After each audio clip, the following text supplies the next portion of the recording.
안녕하십니까, 불광입니다. 일본 여성과 결혼해서 일본 갈래, 탈조선, 한국 남성들 이유 봤더니 일본 후생 노동성의 외국인 고용 현황에 따르면 일본에서 일하는 한국인 2020년 약 6만 9천여 명에서 24년에 약 7만 5천여 명으로 4년 만에 약 8% 증가했다. 매체는 한국 청년들이 일본으로 향하는 이유 중 하나는 녹록치 않은 취업 현실이라고 분석했다 라고 이야기하는 기사인데, 그리고 사례를 소개하는데 한국은 취업도 힘들고 비전공자는 사람 취급도 안 한다면서, 그래서 취업이 되는 가까운 일본을 택하는 젊은 남자들이 많다는 예시입니다. 맞는 말이지 않습니까? 사실 잘 모르시는 분들이 이야기하는 게 있는데, 취업 안 돼? 일본 가면 되지. 호주 가면 되지. 라고 이야기하시는 분들 굉장히 많잖아요. 사실 그게 굉장히 어렵습니다. 내가 평생 살아왔던 나라를, 나의 나와바리를 버리고 다른 곳으로 이동한다는 것 자체가 굉장히 리스크가 큰 거지 않습니까? 거기 가면 뭐 잘 될 확률이 있습니까? 나는 이방인이라니까. 새로 시작해야 되잖아. 그리고 일본이 아무리 평등하다 하더라도 외국인과 오리지널 일본인을 동급 취급해주겠습니까? 그런데도 한국 남자들은 일본으로 간다는 거잖아. 왜? 그 외국에서 차별받는 것조차 취업한 후에 받을 수 있는 건데, K로 시작하는 이 나라에 계속 있으면 차별받고 싶어도 취업이 불가능하니까 젊은 남자들이 일본으로 많이 떠난다는 거죠. 그리고 한일 커플의 증가세도 눈에 띈다. 한국 통계청에 따르면 2024년 한국인 남성과 일본인 여성 결혼은 1176쌍으로 전년 대비 40% 증가하며 2015년 이후 최고치를 기록했다. 외국어 교류 앱을 통해 연인으로 발전하는 경우가 많다며, 일본 취업을 희망하는 한국인의 절반가량이 일본에 연인이 있다는 이유를 들곤 한다고 전했다. 최 씨 역시 일본어 교류 앱을 통해 만난 일본 여성과 결혼했다. 그는 문화적으로 잘 맞고 일본 여성들은 경제적으로도 자립적인 인상이 강하다며 그 점이 한국 남성들에게 매력으로 작용한 것 같다고 말했다 라는데요.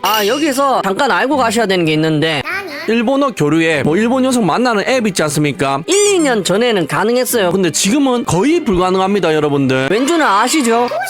일본인인 척하고 한국 남자들 꼬시는 사람들이 굉장히 많아졌기 때문에 지금은 일본 여자를 앱으로 꼬신다는 건 거의 불가능하니까 다른 루트를 좀 짜보세요. 미카이 데키마스까? 그렇죠. 한국의 취업 상황 플러스 일본 여성의 매력도 상승. 사실 일본 여성은 가만히 있었는데 매력도가 올라간 거지 않습니까? 왜 올라갔습니까? 누가 자꾸 일본 여성에게 국제결혼하러 가라고 유도를 하잖아. 어떤 언니아들이 자꾸 자국 남자들을 못살게 굴고 국제결혼 많이 시키고 있잖아요. 국제결혼, 연애 준비하시는 분들 거의 다 이런 레파토리지 않습니까? 언니 아들이 너무 눈이 높아서 한국 남자를 무슨 범죄자 취급해서 뭐만 하면 차별이라고 자기들만 이득 보려고 기타 등등의 사례들이 많잖아요. 님들 K국에서 만난 언니아들한테 이거 많이 당해보셨잖아. 그래서 국제연애 준비하시는 거잖아요. 도저히 답이 안 나오니까. 그리고 이게 거짓말이 아닌 게, 여기 자료를 보십시오.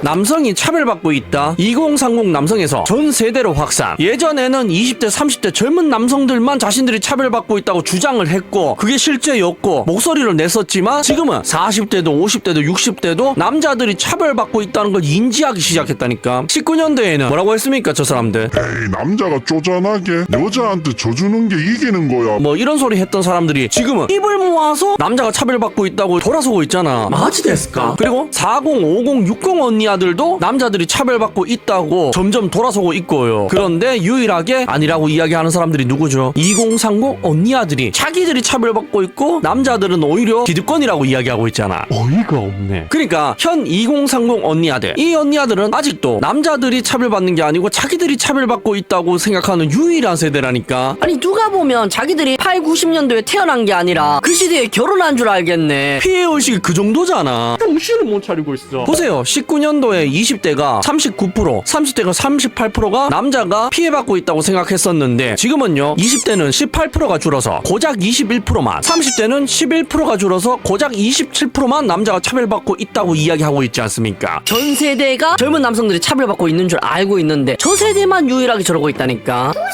그런데 진짜 차별받았던 60대 이상의 어머니 세대는 뭐라고 하고 있습니까? 저 언니 아들보다 높은 수치로 남자들이 차별받고 있다고 이야기하고 있다니까. 저 어머니 세대들도 피해 받으시면서 살았어도 피해의식이 적은데 이상하게 곱게 자른 사람들이 피해의식이 더 강하다니까. 정신을 못 차리고 있어. 이러니까 남자들이 국제결혼을 하러 일본 여자 만나러 막 가는 거지. 그러니까 23년도 대비 24년도에 결혼 건수가 40% 증가했잖아. 어디랑? 일본 여자랑. 여러분들, 이거 쉬운 일 아닙니다. 생각해보세요. K국은 사면이 다 막혀 있습니다. 3면은 바다, 3면은 육지지만 갈 수 없는 곳으로. 그러니까 자동차로, 기차로는 외국을 갈 수 없는 상황이란 말이죠. 그러니까 이동수단 수단이라고 해봤자 비행기, 배, 우주선밖에 없는데 그만큼 다른 나라로 가기 힘든 상황에서 국제 결혼을 한 해 10%씩 한단 말이야. 여기 통계청 자료를 보십시오. 다문화 가구 증가 추세인데 17년도만 하더라도 31.9만 명밖에 안 되었지 않습니까? 그런데 22년도에는요 40만 명이 되었다니까. 단 한 번도 줄어든 적 없이 계속해서 증가만 하고 있지 않습니까? 그렇다면 남자들이 자국민과 결혼에는 부족해서 그러냐? 자국 여자들의 눈높이가 낮은데 남자들이 그걸 못 맞춰줘서 그러냐? 그런 것도 아니지 않습니까? 한국 남자의 평균 소득이 30대 남자 중위값으로 따지면 월 300몇만 원 정도 됩니다. 그런데 이게 얼마나 높은 수치이냐면 세계 상위 1%가 되는 수치예요. 그러니까 K국에서 남자들이 버는 돈은 평균으로 따져도 전 세계에서 가장 잘 버는 사람들 축에 속한다는 거야. 미카이 데키마스까? 근데 이런 사람들을 300충이다 능력 없다 돈 없다 라면서 오만하고 교만하게 구는 사람들이 있다고요. 그 사람들 때문에 한국 남자들이 전 세계로 지금 뻗어나가고 있다니까. 그런데 이런 남자들이 지금 어떤 취급을 받죠? 결혼하면 어떻게 삽니까? 게임 못하게 하는 와이프에게 이혼 선언. 뭐 내용은 대충 어떤 거냐 하면 이 사람이 굉장히 열심히 일을 합니다. 심지어 섬에서 일해요. 그러니까 섬에서 몇 밤 며칠 일하고 집에 와서 몇 밤 며칠 쉴 때조차 남자가 유일하게 하는 취미를 못하게 해가지고 못 살게 군다는 건데요. 심지어 술도 안 먹어. 담배도 안 펴. 친구도 3명인데 가끔 만나. 이런 사람을 취미도 못하게 하는 게 말이 된다고 생각하십니까? 넌 좀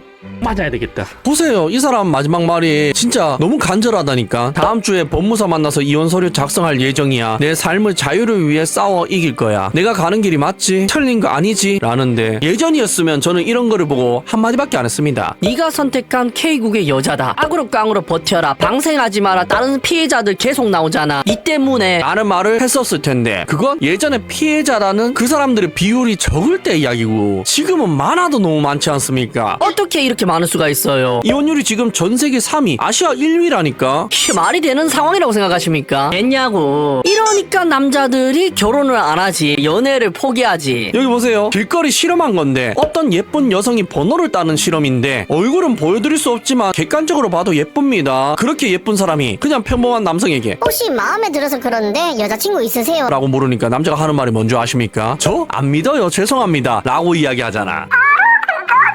저게 뭡니까? 얼마 전에 화제였던 그거랑 같은 거지 않습니까? 두 가지가 화제였죠. 어떤 여자가 남자에게 시간 괜찮느냐고 물어봤더니 돈 없다고 여자 찾던 사건, 그것도 최근에 있었고, 그리고 백인 남자에게 K국 언니아가 나 어때? K국 여자들 정도면 전 세계에서 먹히지 않아? 라고 잘생긴 백인 남자에게 이야기했더니 그 사람이 뭐라고 했습니까? 노땡스 라고 했잖아. 이 두 사건이 지금 최근에 일어났죠. 마지 됐을까? 뭔 말입니까? 안 사요. 안 산다고. 그리고 여러분들도 어이가 없으면 굳이 연애와 결혼을 하실 필요가 없습니다. 국제 연애 충분히 하실 수 있어요. 왜냐고요? 국뽕 아니고 진짜 약 파는 거 아니고 한국 남자들이 전 세계에서 인기 진짜 많다니까. 여기 브라질 넷플릭스인데 제목이 뭔 줄 아십니까? 내 한국인 남자친구라는 넷플릭스 프로그램입니다. 브라질 여자들이 한국 남자 만나는 프로그램이라고. 마지 됐을까? 여러분들, 제가 매번 국뽕TV처럼 한국 남자들이 인기 많다고 거짓말하는 것 같지만 거짓말이 아니라니까. 이 정도로 인기가 많다고요. 브라질에서 저런 프로그램을 만들 정도로 대단히 인기가 많다니까. 여러분들, 장사하거나 연예인을 할 때 제일 먼저 해야 되는 게 뭔지 아십니까? 연기를 갈고 닦는 거요. 음식 실력을 키우는 거요. 그런 거 아니야.